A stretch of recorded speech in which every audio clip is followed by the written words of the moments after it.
Ibu, rekan yang berbahagia, selanjutnya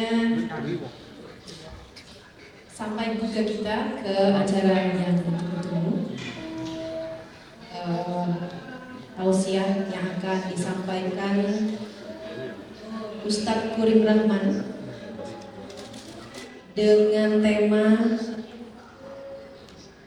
Raih Keberkahan dalam Etos Kerja. Kepada Ustadz Kurim Rahman SPD, kami persilakan.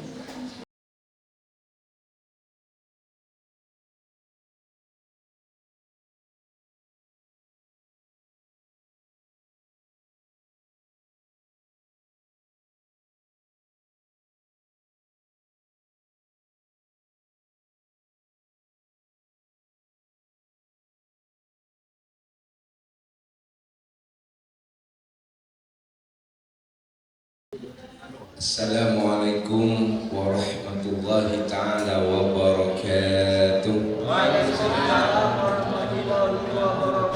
Bismillahirrahmanirrahim.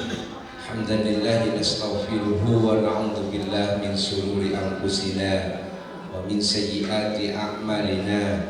May yahdihillahu fala mudilla lahu wa may yudlilhu fala hadiyalah. Allahumma arinal haqqo haqqan warzuqna ittiba'ahu wa arinal batila batilan warzuqna ijtinabahu. Allahumma shalli ala habibina wa syafi'ina wa qurrati a'yunina Muhammad wa ala alihi wa sahbihi ajma'in, amma ba'du. Hadratul ulama yang terhormat, Kepala RRI Sumenep yang sudah banyak pengalaman karena beliau pindah-pindah daerah, Ibu Haja Istiqomah,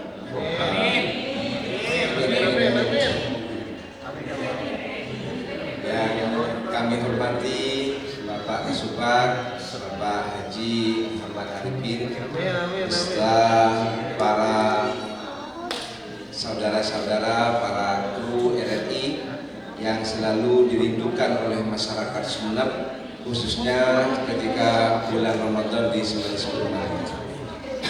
Jadi kalau Ramadan ini selalu RRI yang ditunggu. Pertama, marilah kita menambah rasa syukur kita kepada Allah Subhanahu wa Ta'ala. Hingga saat ini Allah memberikan dua nikmatan mau'unun kasirun minan nas as-sihah wal faragh, yang banyak dari saudara-saudara kita yang tertipu di nikmat tersebut, yaitu adalah nikmat sehat dan nikmat sempat. Semoga Allah senantiasa memberikan kesehatan kepada kita sehingga kita tetap eksis memberikan kemanfaatan kepada saudara kita yang lain, kepada saudara-saudara kita yang membutuhkan informasi melalui siaran RRI tercinta ini. Salawat dan salam semoga tetap tercurahkan dari baginda Nabi Muhammad SAW yang telah membawa kita minaz zulumati ilan nur. Para hadirin hadirat rahimakumullah, tema kali ini adalah tentang keberkahan. Tentu kita awali dengan awal keberadaan kita, karena kita ini adalah makhlukun, zat atau benda yang diciptakan. Berarti di situ ada yang namanya pencipta, ada yang namanya khaliq. Khaliqun yang menciptakan, makhlukun adalah zat yang diciptakan atau barang ciptaannya. Maka selain khaliq itu adalah makhluk, dan keduanya tidak bisa double arti. Ada menjadi khaliq dan sekaligus menjadi makhluk, tidak bisa. Kalau dia yang bukan pembuat, maka dia yang dibuat. Seorang yang membuat meja, maka pembuatnya adalah tukang. Meja adalah hasil buatan dari tukang. Tidak mungkin tukang berstatus seperti meja, mungkin. Karenanya kita adalah khalqun min makhlukillah. Kita adalah ciptaan dari banyak-banyak ciptaan Allah. Kita awalnya tidak ada, maka diadakan oleh Allah. Kemudian sesuatu yang awalnya tidak ada kemudian ada, maka sesuatu tersebut pasti akan mengalami tidak ada lagi. Kenapa? Karena ini adalah tanda kepada perkara kudus. Karena yang kudus, yang baru pasti akan berproses hingga dia habis juga, masanya habis. Seperti orang awalnya tidak ada, diciptakan dari bayi besar, jadi nenek-nenek dan jadi kakek-kakek, kemudian meninggal. Ada yang sebelum jadi kakek, jadi bapak sudah meninggal duluan. Ada yang belum jadi bapak di usia SMA meninggal, ada bahkan baru lahir meninggal itu ada. Ini adalah sebuah proses. Kemudian Allah menciptakan kita ini nol, dimulai dari nol, Pertamina. Jadi Allah menciptakan kita ini adalah la ta'lamuna syai'an, tidak mengetahui apa-apa. Kita tidak tahu semenjak kita lahir, baru lahir, kita tidak tahu di mana tombol on off, di mana kita mau siaran itu volume, bass, treble-nya itu tidak tahu. Kemudian Allah memberikan kita adalah sam'an wal absar wal afidah. Allah melengkapi kita dengan penglihatan kita, dengan pendengaran kita, dengan hati kita, yang nanti tujuannya adalah untuk bersyukur kepada Allah. Namun dengan adanya mata, telinga, dan hati, malah banyak yang tidak bersyukur kepada Allah, karena ketiganya ini tidak difungsikan secara benar. Jadi yang dikatakan bersyukur itu mensyukuri nikmat Allah, memfungsikan apa yang Allah berikan kepada kita. Kemudian kalau kita sudah meyakini dan tahu kita akan berakhir, maka tentu ini akan menjadi kesepakatan. Atau walaupun tidak sepakat, ya kita akan mati juga. Walaupun tidak setuju, tidak apa-apa, kita akan mati juga. Tapi kita meyakini bahwa semua yang hidup ini akan mempunyai impian besar, itu bagaimana kita akhir hayat kita itu adalah menggapai titel yang tinggi, yang luar biasa, yaitu menjadi orang yang husnul khotimah, orang yang baik di akhir hayat kita. Jadi ini semua impian ini, baik yang ada di NRI, ada yang di petani, ada yang di karyawan lain, maka kesemuanya dia ingin menjadi husnul khotimah. Karena ini adalah indikasi akhir.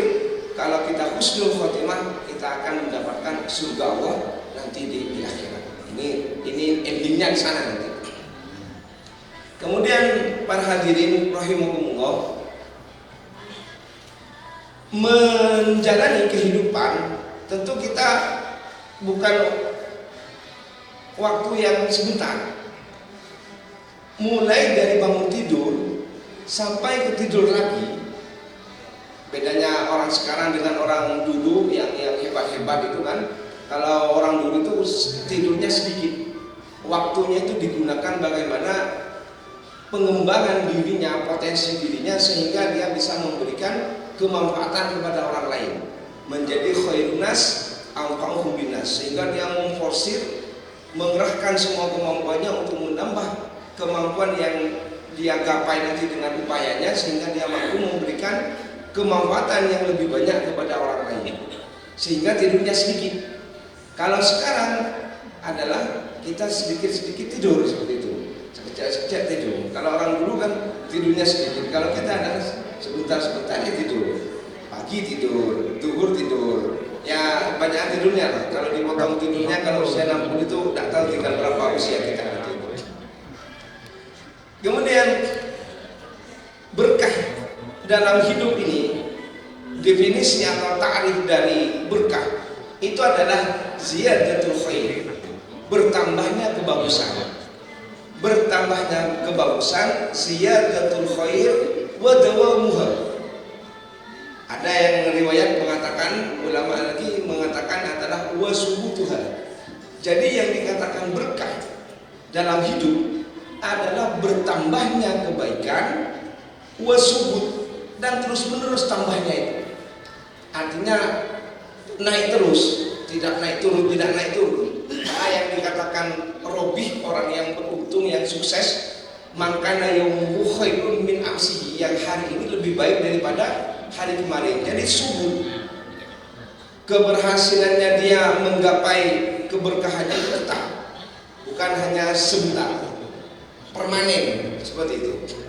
Sehingga ketika kita berkaca dengan ziyadah bertambah kebaikan, maka tentu modal awal yang harus dimiliki adalah modal kebaikan. Kita harus mempunyai kebaikan dulu, kebaikan yang nanti kebaikan tersebut yang kita perbuat itu akan terus memberikan kebaikan kepada yang lain, dan itu pun sifatnya lama. Contoh yang dikatakan berkah itu bukan dihitung dari jumlah nominalnya. Jadi kalau dihitung dari jumlah nominal, yang berpenghasilan 10 juta dengan yang 1 juta, mana yang akan berstatus berkah? Maka dilihat dan diukur dari sejauh mana dia mempunyai kemanfaatan dan sejauh mana dia kebertahanan kemanfaatan tersebut. Kalau 10 juta langsung dipakai, keesokan harinya langsung habis, ya itu adalah mungkin masih belum berkah.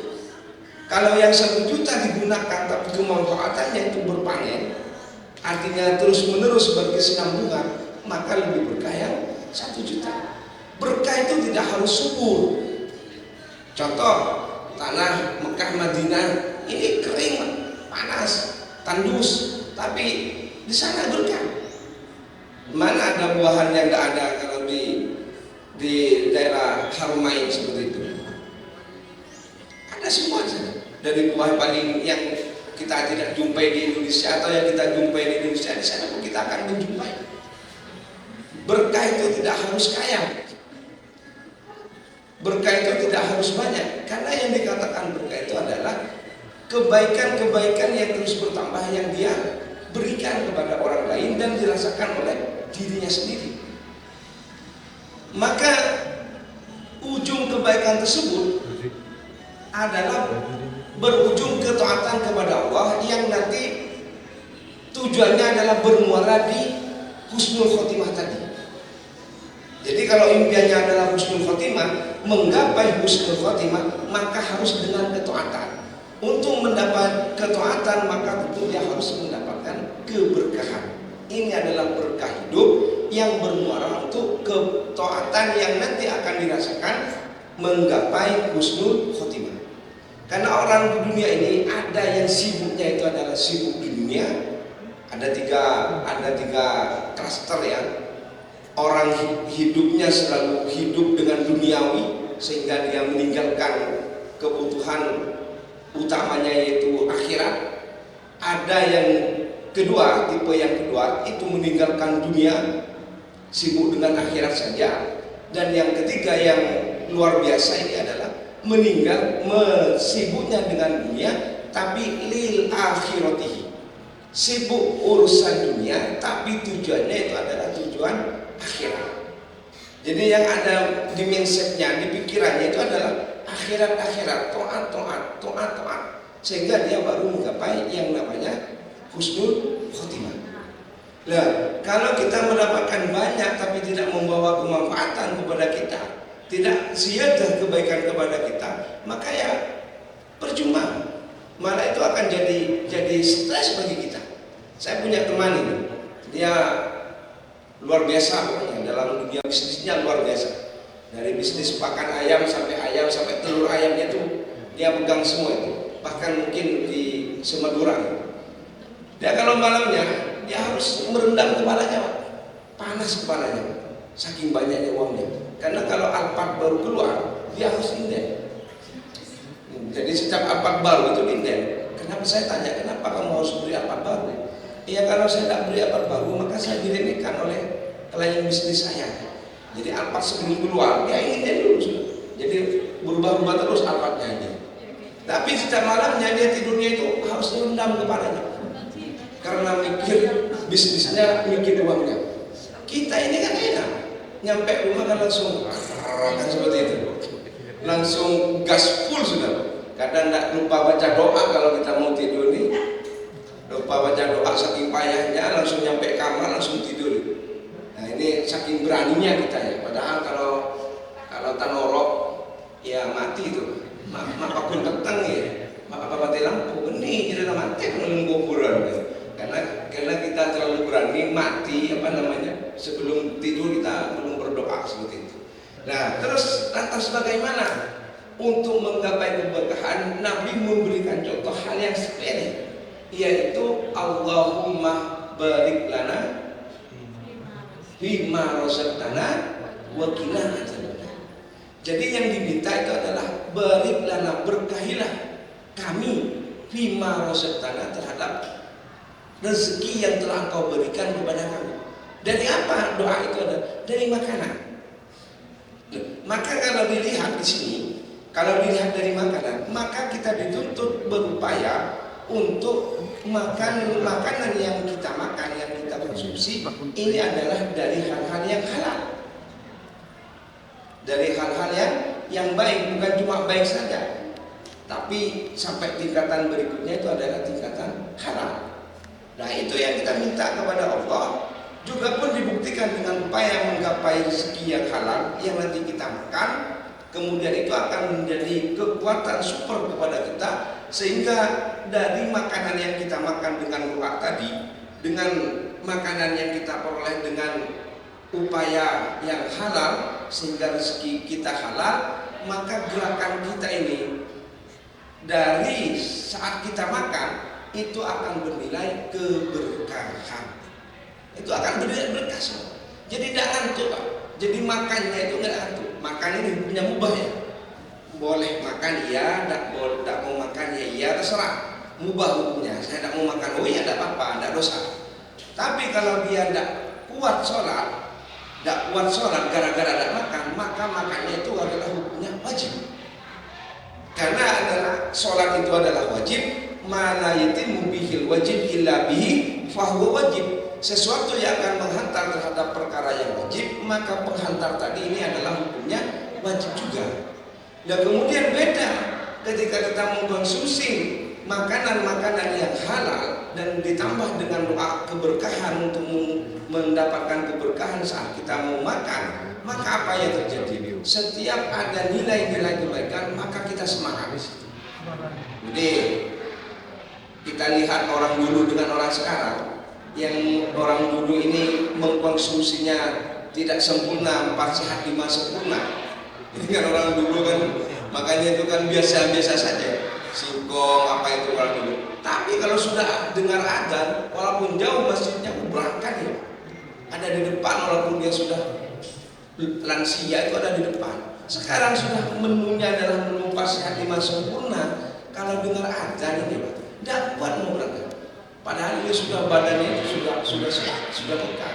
Oh ternyata di sini keberkahannya masih kita belum memperoleh. Yang perlu kita lihat lagi, apakah kita tidak berdoa sebelum makan, atau yang kita makan ini ada campuran barang atau hal yang tidak dibenarkan dalam agama. Fa'anna yustajabu, bagaimana mau terkabulkan doa kita? Wong yang kita makan haram, makulul haram, wa masrabul haram. Orang dulu itu kalau minta kepada Allah, kalau doa kepada Allah, seperti kiai yang zuhud, yang tidak mau perkara subhat saja, seperti siapa itu yang di Nurul Qadim, itu kalau ada minta doa, kiai minta tolong doakan tembakau saya tidak laku ini di sawah. Dia sebelum nyampe ke rumahnya sudah ada yang nawar, saking mustajabnya itu doanya. Kenapa kok sampai mustajab seperti itu?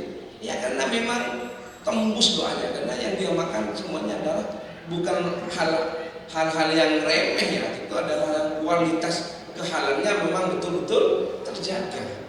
Sedangkan kita ini tidak tahu halal haramnya, kemudian kita minta kepada Allah, ya dipotong itu lagi, dipotong hal-hal yang kita konsumsi, sehingga fa'anna yustajabu, bagaimana mau dikabulkan wong yang kita makan ini masih ada unsur barang haramnya. Berikutnya yang kedua, dengan upaya makan yang kita haram, dengan yang kita makan itu terhindar dari perkara yang diharamkan dan ditambah dengan doa, maka yang kedua itu adalah dengan bergaul atau bersama orang yang mampu membangkitkan kita untuk memperoleh keberkahan. Jadi anil mar'i la tas'al was'al qarinahu li anal qarina bil maqarini yaqtadi. Seseorang itu tidak usah ditanya apakah dia baik atau tidak, cukup lihat temannya. Kalau dia berteman dengan orang baik maka dia akan menjadi baik. Kalau berteman dengan orang buruk yang kurang baik maka dia pun kurang baik. Sehingga bagaimana yang dimaksud di sini, kita ini perlu asupan motivasi dari orang-orang yang mampu mengajak kita menjadi lebih baik, bukan saling mendorong ya, bukan saling menyakiti. Apalagi di dunia usaha kita, di dalam pekerjaan kita, kita akan menemukan teman-teman kita yang beda pendapat dengan kita. Karena likulli roksin royun, setiap kepala ini ada idenya masing-masing, ada pemikirannya yang berbeda-beda. Jadi bagaimana menghadapi semua itu? Kita memilih teman atau memilih orang yang mampu membangkitkan semangat kita untuk lebih taat kepada Allah. Tujuannya adalah untuk menggapai keberkahan hidup. Jadi ada orang yang bantuin ngerem lah. Kalau kita mau buat maksiat, dia yang mencegah kita untuk berbuat maksiat, bukan malah berlomba-lomba mengerjakan maksiat. Kalau berteman yang senang maksiat, ya kita akan ikut juga bermaksiat. Lalu kita cari orang yang mampu mencegah kita dari perbuatan maksiat, supaya kita ketika akan berbuat maksiat, dia yang mencegah kita. Kita akan mendapatkan ziyadatul khair. Yang terakhir, bagaimana untuk mendapatkan ziyadat khair tersebut? Yaitu dengan kita meminta kepada Allah Subhanahu wa ta'ala melalui orang-orang dekatnya Allah. Nah, ini penting. Ini yang dikatakan dengan tabarruk. Tabarruk, minta keberkahan. Bukan kita mau minta kepada orang tua kita, bukan kita mau minta kepada guru kita, tetap yang memberikan manfaat mudarat terhadap kita adalah Allah Subhanahu wa ta'ala. Tapi kita akan menggapai itu kita melalui orang tua kita, guru-guru kita. Kita minta ridhonya supaya kita bisa mendapatkan yang dikatakan dengan keberkahan atau yang dikatakan dengan barokah. Nah, jadi ini penting ya, ada korelasi di sini nanti. Karena kewujudan, keberhasilan dan keberadaan kita secara zahir ini dari kedua orang tua kita. Karena orang tua kita yang merawat kita, memberikan kita makanan sampai kita besar seperti ini adalah orang tua kita. Tapi yang membesarkan hati kita, membesarkan jiwa kita adalah guru kita. Maka keduanya itu adalah orang tua kita. Guru adalah orang tua kita, orang tua adalah orang tua kita, dan juga mertua kita adalah orang tua kita. Jadi abuka fid dunya salas, bapakmu, orang tuamu di dunia itu adalah tiga. Yang pertama yang melahirkanmu, yang kedua adalah mertuamu, yang ketiga adalah gurumu. Jadi ini yang adalah wasilah bagaimana kita bertabarruk, minta keberkahan, ridho kepada beliau, sehingga ketika menapaktilasi kehidupan kita ini kita diselamatkan dari cobaan-cobaan atau hal-hal yang menggiring kita untuk menjadi orang yang jauh dari keberkahan tersebut. Karena polanya ini sama ya, pola perjalanannya sama. Am hasibtum an tadkhulul jannah walamma yatikum masalul ladina khalau min qablikum. Sama ini. Khalau min qablikum itu adalah orang-orang sebelum kita. Jadi orang-orang sebelum kita ya ujiannya sama juga dengan kita. Masakumul ba'sa wa dharra wa zulzilu hatta yaqula Rasul hatta yaqulu mata nasrullah. Kapan ini pertolongan Allah ini, kapan? Ini sama juga, polanya sama, ujiannya sama dengan kita. Ada yang tingkatan bawah, menengah, ada yang sampai tingkatan susilu. Mengatasi semua tersebut adalah dengan ridho dan berkah dari orang yang membesarkan kita, orang tua, guru kita, dan juga mertua kita. Nah, ini yang perlu kita prioritaskan, sehingga yang menjadi impian kita untuk menjadi berkah, menggapai keberkahan, menjadi ziyadatul khair itu tercapai. Jangan pernah berkecil hati walaupun kita mempunyai perbedaan dari ekonomi ataupun dari hal lain, karena di sisi Allah sama. Yang berbeda adalah atqakum, adalah orang yang paling takwa kepada Allah. Karena yang paling takwa kepada Allah, dia akan mendapatkan di sisi Allah menjadi orang yang mulia. Demikian yang dapat saya sampaikan. Mohon maaf atas segala kekurangan. Wallahu muwaffiq ila aqwamit thoriq. Assalamualaikum warahmatullahi taala wabarakatuh.